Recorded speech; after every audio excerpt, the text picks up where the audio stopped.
আমি সবাইকে অনুরোধ করব আপনারা সবাই এক সাইডে গিয়ে দাঁড়াবেন।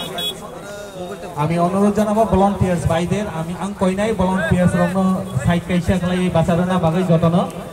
আমি অনুরোধ জানাবো সবাইকে আমরা যাতে এক সাইডে গিয়ে সারিবদ্ধভাবে আমরা সুন্দরভাবে দাঁড়িয়ে পড়ব। আমাদের মহারাজ আর কিছুক্ষণের মধ্যে আমাদের মাঝে এসে উপস্থিত হবেন। আমি যারা সামনে আমাদের ভাইয়েরা রয়েছেন আমি অনুরোধ করব আপনারা সবাই আমাদের এই গাড়ি পিছনে আসার জন্য আমরা বিশেষভাবে অনুরোধ রাখছি। আসসালামু আলাইকুম, নমস্কার, খুলুম খা।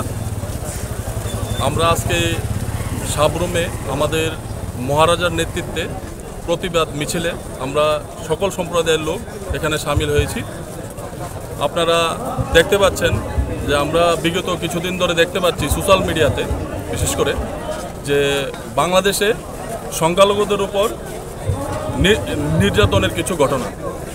তো আমরা প্রথমেই এই নির্যাতনকে ধিক্কার জানাই এবং একরাশ ঘৃণা জানাই। কারণ সংখ্যালঘু হিসাবে আমরা সংখ্যালঘুদের ব্যথা বুঝতে পারি যে ব্যথা কীরকম হয় সংখ্যালঘুদের উপর আক্রমণের।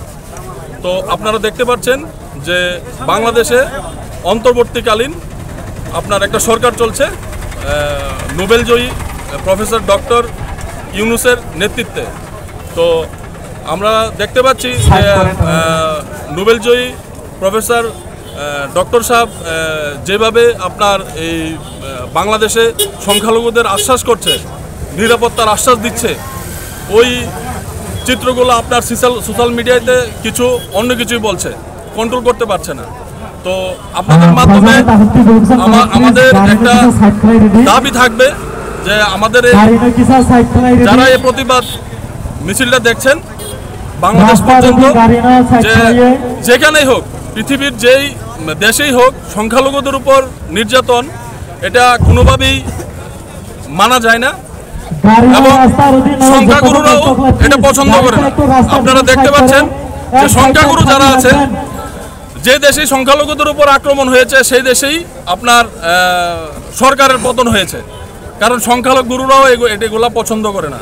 তো আমি আপনাদের মাধ্যমে একটা বার্তা দিতে চাইব বাংলাদেশ সরকারকে যে বাংলাদেশ যেন সকল সম্প্রদায়কে সকলকে নিয়ে সুন্দরভাবে বাংলাদেশ গঠন করে। যেহেতু আমাদের পার্শ্ববর্তী দেশ, আমরা চাই ভালো থাকুক, কারণ পার্শ্ববর্তী ঘরের মানুষ যদি ভালো না থাকে আমাদের কারোর কাছে ভালো লাগবে না। তো আপনাদের মাধ্যমে এই বার্তাটা আমি বাংলাদেশকে দিতে চাই যে সকল সম্প্রদায়ের লোক মিলে আপনারা সুন্দর বাংলাদেশ গড়ুন, আপনারা ভালো থাকুন। ধন্যবাদ, নমস্কার।